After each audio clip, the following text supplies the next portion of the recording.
I thought I was going to be quiet insofar as this illegal immigration discourse is concerned, but I can't, And, first thing first, there's one thing that I'd like to make clear. I'm against illegal immigration. I repeat, I'm against illegal immigration. Name? That must be clear. Now, when it comes to Jacinta and much, I'm referring to Jacinta on purpose, name, because those two bigots, homophobes, sexists, misogynists, imbeciles I decided that they are not worth my time. And if I want to participate in this discourse, I must just disregard them because they're not even the brains of this movement. Ne?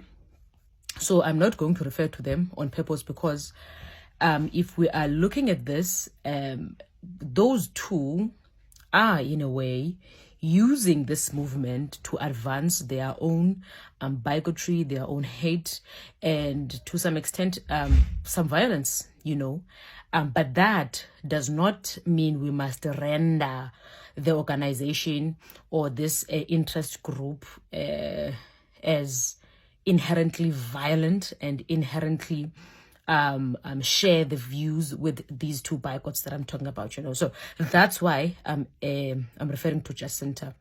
This is gonna be long. That's why I'm referring to Jacinta.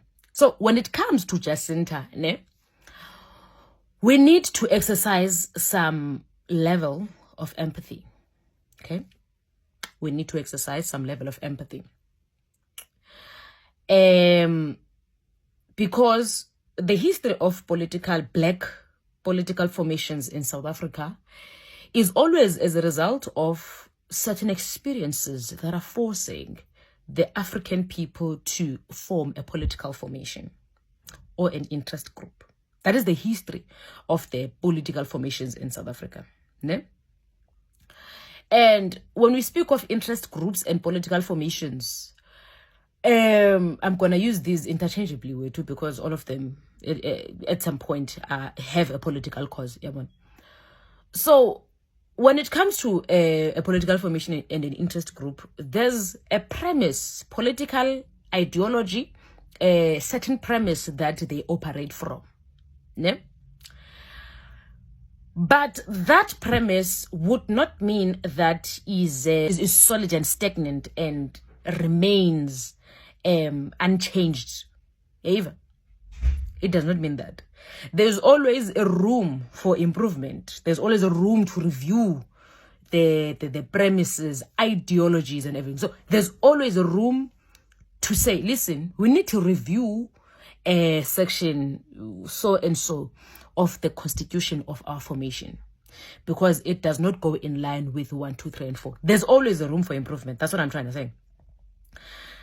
And now scrutinizing Jacinta and the match from the outside, and expecting it to be perfect because it's not perfect. Jacinta is not perfect. Match is not perfect. It will never be perfect food. But they took action. Yeah, they took action. They saw the conditions, the material conditions and the realities and took action. And then if now you, particularly for those who strongly disagree with much, why is it not appearing or coming into your mind that actually much does have a point? It's not completely invalid. And to the errors that I disagree with, I can actually fight them from inside. And say, but listen, Jacinta, from inside, that's just listen, Jacinta and much. This is 1, 2, 3, and 4. Why are we not exercising that? Because from the inside, you are most likely to have some level of influence as far as certain changes on certain premises and certain ideologies of the movement, So for those who strongly agree, just think about this, and engage me. You understand? So what I'm trying to say is this whole topic is very multifaceted. It's very nuanced. It's complex. It's not as black and white as we would like it to be. is not as black and white as we'd like it to be. Illegal immigration is a problem to a point whereby things that are done by illegal immigrants, comrades are deep. Comrades are deep, and there's a task force. There is an illegal mining task team that is specifically designated to combat illegal mining in South Africa. The main operation, what's that? It's Operation Vala Umgodi. And those people who are in the Operation Vala Umgodi is the almost every law enforcement that you can think of in South Africa, including the Defense Force, and the people who are in those illegal mining, who are the miners in that illegal mining, is the illegal immigrants. It is the illegal immigrants. People are displaced by the wild coast because that is where, here in Eastern Cape, because that is where they are mining Isanti and all of those smaller nyana minerals that are there. People are displaced from their homes. Yeah. Even that illegal mining task team is nowhere close to combating the illegal mining in South Africa. There's illegal mining in KwaZulu-Natal, in Limpopo, in Gauteng, in all the resource-rich provinces. Illegal mining is there. And most of those people who are there, it's illegal immigrants, And if the law enforcement of South Africa is taking too long to solve the matter, I'm talking about now the illegal mining task team. If now it's taking too long to solve the matter, the South Africans that are suffering as a result of that specifically, are they not allowed to march and march? To catalyze the solutions from the government, are they not allowed to do that? So what I'm trying to say is this movement is not perfect, will never be perfect, but we must not render it totally invalid, comrades. Yes, you can question things, you can question and critique, because we are people. Wherever there is a public formation, a public an interest group, a political formation, everybody will critique it. But in our critiques, let's exercise some level of empathy. Let's give grace to them. Let's give grace because they are doing this because they themselves saw that the government and the system is not working fast enough to combat the issues that come with illegal immigration. There will be errors. Everybody is allowed to critique the errors, but we must just not completely render it void, useless, and incorrect. Now that was just much and much.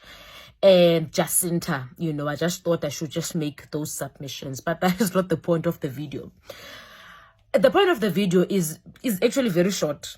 Two terms: xenophobia and Afrophobia. Those two terms in South Africa, I stand to be corrected, but I think they are overly sensationalized. Overly sensationalized. And I'd like to believe that those are the fruits of Stratcom. Yeah. Those are the fruits of Stratcom, because xenophobia, Afrophobia, those terms are overly sensationalized. And I'd like to believe that when it comes to South Africa, those two terms are sponsored. Are sponsored mainly because many African countries have deported and spoke against illegal immigration of other Africans in their African countries. Libya deported 115 migrants in large-scale operation. The Anti-Illegal Immigration Agency in Libya announced the execution of a large-scale deportation operation that included 115 irregular migrants of various nationalities. So according to the agency, the operation included deportation of 28 migrants of African and Arab nationalities, others from Chad, others from Sudan, and others from Egypt. Niger accuses Algeria of mistreating EU-bound Nigerians. I don't know how do you call people from Niger, so I'll just call Nigerians, by dumping them back in the desert. Algeria accuses Niger of opening floodgates Neither is backing down. When it comes to migration and returns, the figures show that returns are increasing. In the first 3 months of 2023, for instance, Algeria returned more than 7,000 undocumented migrants, mostly to Asamaga, a village near the border. 7,000. And don't think that those illegal migrants were facing kindness from those people from Algeria. The Niger illegal immigrants, don't think they were experiencing kindness in there. Because Algeria, one of the countries that are actually very strict when it comes to illegal immigration is Algeria. The South Africa that is being accused to be so anti-illegal immigrants is actually the first preferable destination. Nazia Algeria returned 7,000 undocumented migrants. In the first 3 months of 2024 now, however, there were more than 17,000 Algerian deportations. It's deportations after deportations. There were 26,000 returns in all of 2023. Those are the numbers, thousands of numbers that are being deported and others getting returned. Illegal immigrants in African countries to another African country. Nowhere have I read xenophobic. Nowhere have I read Afrophobic. Big numbers, 26,000, 17,000. I have not read xenophobic, Afrophobic. It's just a country dealing with illegal immigrants.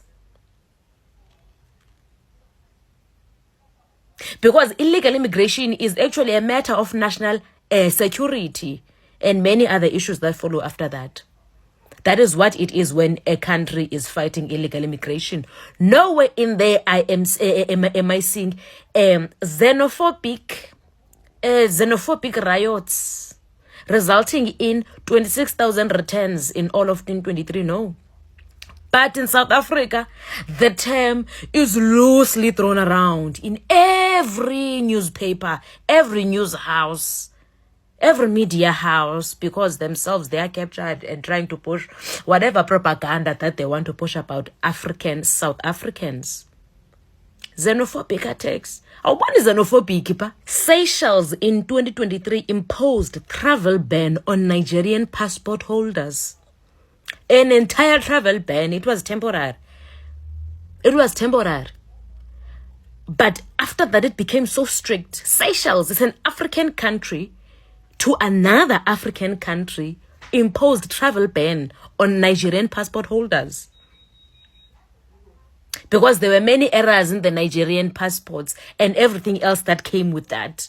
Nowhere are you reading that xenophobic riots in Seychelles resulted in travel bans to Nigerian passport holders.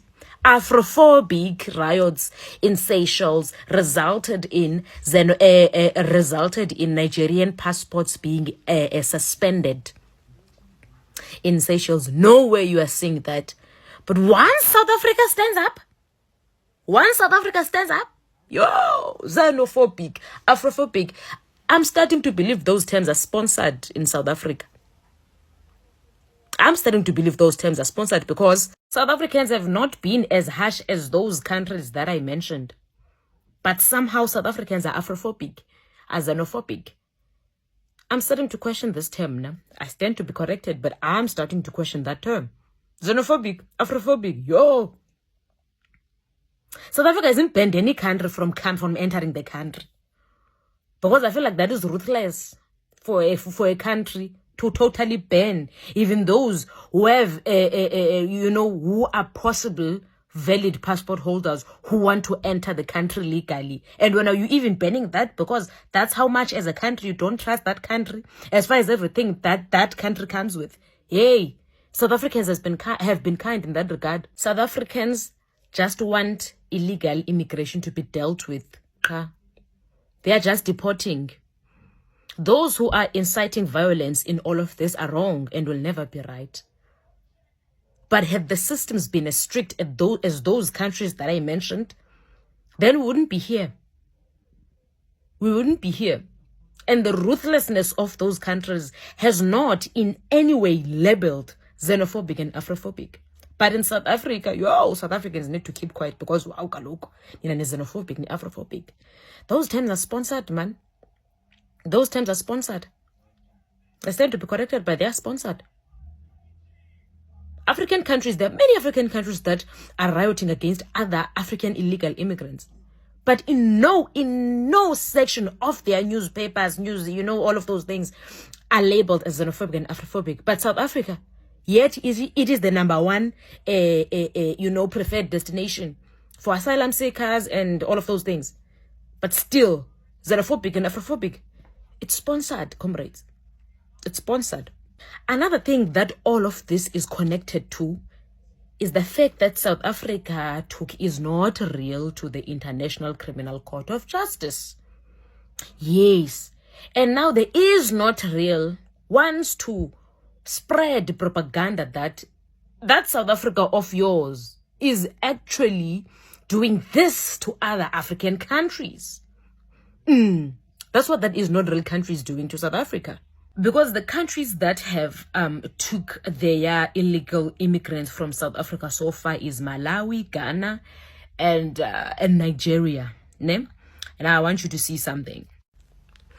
Malawi and Israel choosing economic gains over principles of international justice. And that question arose because of a newly signed bilateral agreement on exporting Malawian workers to Israel, has hailed by both sides to the agreement as a new chapter in their relations. Israel's deputy foreign minister highlighted the agreement's importance as a people-to-people partnership. People-to-people partnership, Sana. Not just a government-to-government transaction.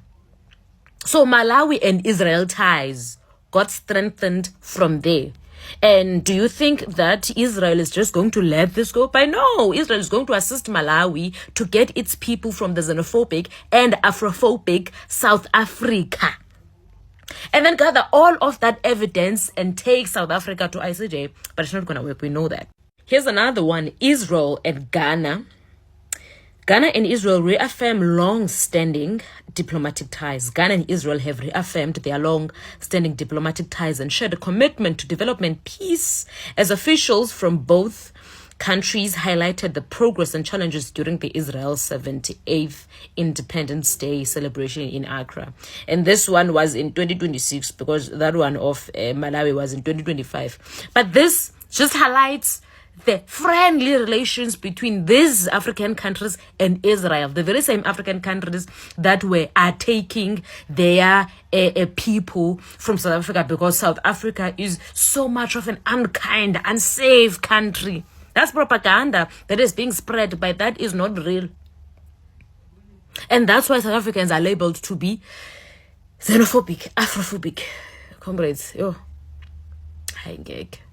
The third country that is taking its people from South Africa, here, Nigeria and Israel seek to strengthen diplomatic and strategic ties. And that one was very recent, 29th of May 2026, at the height, or I would say the peak of all of these xenophobic, Afrophobic attacks to African illegal immigrants. Israel's ambassador to Nigeria met with the Nigerian foreign minister in Abuja to strengthen cooperation amidst all of this that is happening. He saw an opportunity, to strengthen cooperation across key sectors, including agriculture, healthcare, technology, innovation, and food security. The propagandists, the world's biggest propagandists, assisting these countries in taking their people because they want to gather all of this and take it to the ICJ that, this South Africa of yours that pretends to be so perfect, look what they're doing to other African countries. While everything that South Africa is doing to these illegal immigrants is nothing and nowhere closer to what those countries I mentioned earlier do to illegal immigrants. Even the numbers. South Africa is still very kind in its approach because they are willing to do everything diplomatically, diplomatically. And now we have this catalyst that is much and much. We have this catalyst that is much and much because in its diplomacy, the government is very slow in combating this to then solve the problems that come with illegal immigration in South Africa. But somehow South Africa is the most xenophobic and most Afrophobic. Yay. So this is how complex this discourse of illegal immigration is. This is how complex it is. It's not just black and white. There are many other issues to this. There are many other issues to this. So to say that March and March is completely wrong is wrong. That's wrong. You as a March and March proponent to not want to be critiqued and questioned, that's also wrong. You can't be angry when people are questioning, But at the core of it, let's practice kindness, empathy, and also give grace, Because at the end of the day, the enemy here is the system. The enemy here is the system. And government is seemingly too slow to bring about solution. A catalyst was needed. Now, if there's another issue that you can see, it's okay. Form a thing. It's okay. Form an organization. Hit the ground. Moor the ground. Form a movement. Because we are all fighting the system here. The government is seemingly too slow in that regard. If anything, all of these heavy critiques and everything that goes with that needs to be directed to the government more than we are directing them to the March and March. Let's be cognizant of that, comrades. Let's be cognizant of that. Ngiyakubingelela Mpukeli. Hayi, indaba yama-legal foreigners hayi idla lubi kulezi iy'nsuku babukeli. Umuntu nomuntu ubeka imibono yakhe ehlukene. Bala i-March and March ukuthi hhayi uyayisaphotha i-March and March usisi, kakhulukazi uJacinta. Ngoba i-March and March enye yey'nhlangano zomphakathi engakwazi ukuthi ishintshe imithetho ethizeni, icele ukuthi kushintshwe imithetho thizeni eyabekwa ya-amendwa amaqembu ezepolitiki, ukuthi cha ayibokuyekezwa ishintshwe. Ukuthi abanye cha, bangangabi abanye abantu kwi-forefront yokuthi bathi hhayi bamashe, bathi bangakwazi ukulungisa izinto zama-legal foreigners internally ngaphakathi la kwi-country. Mbukeli, akusho wakho umbono ukuthi uthini ngombono kasisi. Siphinde sibonane kwividiyo elandelayo. Ube nosuku oluhle.